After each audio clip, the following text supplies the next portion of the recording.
নির্দিষ্টকরণ বিল ২৪ সংসদে পাশের মাধ্যমে ২০২৪-২৫ অর্থবছরের বাজেট পাশ হয়েছে। সোমবার থেকে নতুন বাজেট কার্যকর হবে। শনিবার সকালে সংসদে অর্থ বিল পাশ হয়। প্রস্তাবিত বাজেটে ছোটখাটো দু একটি বিষয় ছাড়া তেমন কোনো বড় সংশোধনী হয়নি। তবে এবারের বাজেটে উত্থাপিত প্রস্তাবগুলোর মধ্যে সবচেয়ে বেশি আলোচনা এসেছে ১৫% কর দিয়েই কালো টাকা সাদা করার সুযোগ দেওয়ার বিষয়টি। বাজেট উত্থাপনের সময় সংসদ সদস্যদের গাড়ি আমদানিতে শুল্ক আরোপের প্রস্তাব করেছিলেন অর্থমন্ত্রী, যদিও শেষ পর্যন্ত এই সিদ্ধান্ত থেকে সরে এসেছে সরকার। প্রস্তাব হলো, পাশ হলো, এবার বাস্তবায়নের পালা। বাজেট বাস্তবায়নে তাহলে কি চ্যালেঞ্জ অপেক্ষা করছে সেটা নিয়ে আলাপ করবো। অর্থনীতিবিদ অধ্যাপক ডক্টর হেলাল উদ্দিন আছেন আমাদের সঙ্গে। জনাব হেলাল উদ্দিন, আপনাকে আমন্ত্রণ জানাচ্ছি এবং বোধ করি আপনাকে আমরা পাবো। আমরা পেয়েছি আপনাকে, আমন্ত্রণ জানাচ্ছি আপনাকে।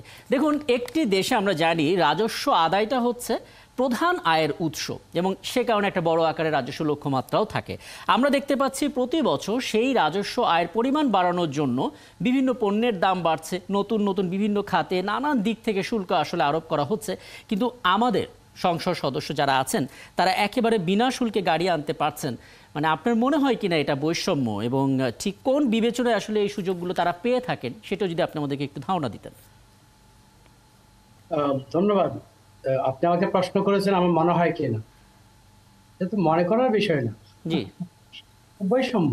জি, আপনার রাজস্ব আদায়ের জন্য আপনি তেলের উপর ভ্যাট আরোপ করছেন।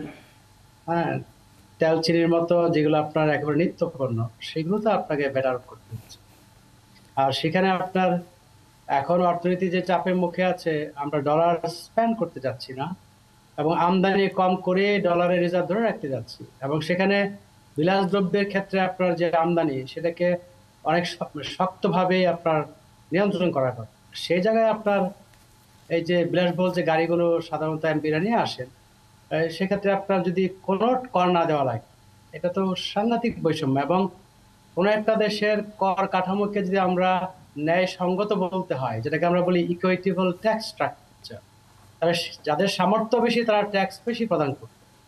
সেখানে আমরা দেখতে পাচ্ছি যে আমাদের জাতীয় সংসদের বর্তমান যে মানে আমাদের যে সদস্যরা আছেন, তো আমাদের এই মাননীয় সদস্যদের মধ্যে যদি আমরা কম্পোজিশন দেখি, তাহলে আমরা দেখবো যে 2/3 বেশি হলো আপনার যারা কিনা ব্যবসায়ী এবং রিচ। তো তাদের ক্ষেত্রে আপনার যদি এইটা হয় যে তারা আপনার মানে এত উচ্চ হারে কর, যেটা কোনো করই তাদের দেওয়া লাগবে না, এটা আমি মনে করি না যে ন্যায়সঙ্গত কর কাঠামোর কোনো বিষয় এখানে আছে। আবার আপনি দেখবেন যে শুধু কালো টাকা সাদা করে না, কালো টাকা সাদাটা পরে আসছি। আপনি যদি দেখেন যে ওই যে আপনার সর্বোচ্চ স্ল্যাব যেটা করে, সেটা ছিল আপনার প্রস্তাব ছিল 30% সর্বোচ্চ স্ল্যাবটাতে, এখন সেটা 25%-এ রাখা হয়েছে। জি। আবার আবার করমুক্ত আয়ের সীমা যেটা, সেটা কত? 3.5 লক্ষ টাকা। তো বাংলাদেশের এই যে গত কয়েক বছরের যে আপনার মূল্যস্ফীতির যে আপনার পরিসংখ্যান, তাতে করে এটা কোনোভাবেই সমর্থনযোগ্য না যে যারা কিনা আপনার মধ্যবিত্ত নিম্ন মধ্যবিত্ত আছে, সেখানে আপনি করমুক্ত আয়ের সীমা বাড়াচ্ছেন। আবার যারা কিনা ইনকামের দিক থেকে অনেক হাই এন্ডে আছে, তাদেরকে আপনি সুবিধা দিচ্ছেন। তো এইগুলো আমি মনে করি যে ন্যায়সঙ্গত কর কাঠামো বা কর ব্যবস্থাপনার কোনো উদাহরণ এটা না। এখানে দেখুন, কালো টাকা সাদা করার সুযোগ আমরা ধরলাম, ঠিক আছে, 15% কর দিয়েই তারা সেটা করার সুযোগ পাচ্ছে। লাস্ট স্ল্যাবে যেটা হচ্ছে সেটা না হয় আমরা মানলাম, কিন্তু যে টাকা দেশের বাইরে 1 দশকের বেশি সময় ধরে পাচার হয়েছে, সেই টাকা ফেরত পাবার তো কোনো নির্দেশনা বা তাগিদ আমরা এই বাজেট প্রস্তাবে দেখলাম না। মানে আপনার কাছে জানতে চাই, বাজেটের এই দিকটা আসলে বড় ধরনের মাথা ব্যথা তৈরি করবে কিনা আসলে অর্থনীতির জন্য? না, এখন আপনি দেখেন, একটা তো কালো টাকা সাদা করতে বলা, যেটা এই কালোর ক্ষেত্রে কিন্তু ইঙ্গিত দেওয়া হয় যে অবৈধভাবে অর্জিত যেটা, সেইটা না বলা হয়। শুধুমাত্র যারা বৈধভাবে উপার্জন করেছেন কিন্তু ট্যাক্স দেন নাই, সেখানেও যদি আমরা বলি যে বৈধ উপার্জনের ক্ষেত্রে যদি বলি, যিনি কিনা 25% কর দিচ্ছেন সর্বোচ্চ ব্র্যাকেট, আরেকজন যদি 10 বছর ধরে কর না দিয়ে করের টাকাটা ব্যাংকে রেখে দেয়, দ্বিগুণ হয়ে যাবে। তারপরে যদি উনি 15% দিয়ে ট্যাক্স দেন, তাহলে একেবারেই এটা তো সাংঘাতিক বৈষম্য না? এবং আপনার নেতিবাচক একটা প্রভাব অনেকের উপর ফেলতে পারে। অনেক আছে সৎ করদাতা, তার কর দেবেনি। অন্যদিকে আপনার যে কথাটা বললাম, যে যদি সৎ উপায়ে অর্জিত না হয়, যদি আপনার ইলিগাল সোর্স থেকে আপনার কেউ আর্ন করে। আপনি দেখেন যে বাংলাদেশে এই সাম্প্রতিক কালে দুর্নীতির যে ফিগারগুলো আসছে, কিছু ব্যক্তির ক্ষেত্রে মানে আপনার অঢেল সম্পত্তি অর্জনের যে বিষয়টা আসছে, সেখানে কিন্তু আপনার মানে বৈধভাবে অর্জনের বিষয়টা নাই এখানে। এখন তাদেরকে যদি আমরা নির্বিচারে যদি আপনার বৈধ করতে দেই, তাহলে আপনার দুর্নীতি করে সেটাকে আপনার উপার্জন করার পরে যদি 15% ট্যাক্স দিয়ে সাদা হয়ে যায় বা আপনি প্রশ্ন করতে না পারেন, তাহলে তো একটা পর্যায়ে এখন যে আমরা ধরতে পারছি, হয়তো অনেক ক্ষেত্রে ধরতে পারবো না। কেন?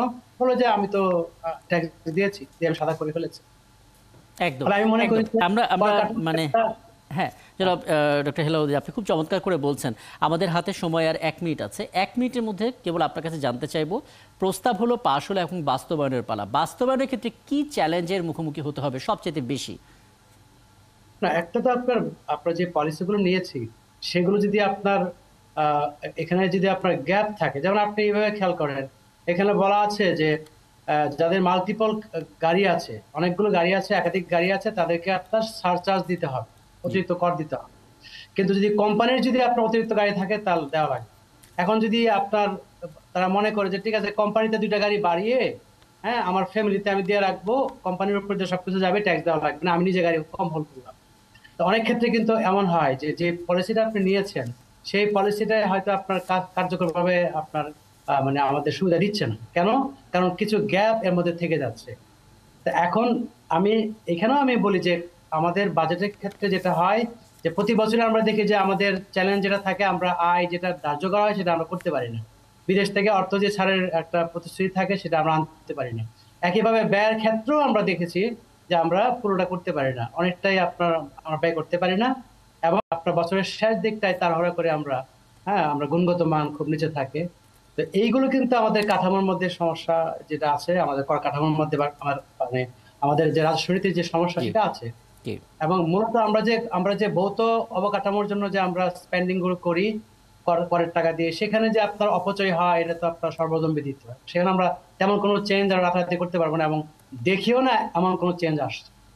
আপনাকে অনেক ধন্যবাদ। বেশ চমৎকার কিছু পর্যবেক্ষণ আসলে আপনি আমাদেরকে দিলেন, ঠিক বাজেট পাস হওয়ার যে সময়টা, সেই সময়টাতে আপনাকে অনেক ধন্যবাদ। আবারও আমাদের সঙ্গে ছিলেন এতক্ষণ অর্থনীতিবিদ অধ্যাপক ডক্টর হেলালুদ্দিন। এবং 2024-25 অর্থ বছরের বাজেট পাস হয়ে গেল, আগামীকাল থেকে সেটির প্রয়োগ ঘটানো শুরু হবে। এই মুহূর্তের আলাপটা আসলে আমরা সেরে ফেলার চেষ্টা করলাম।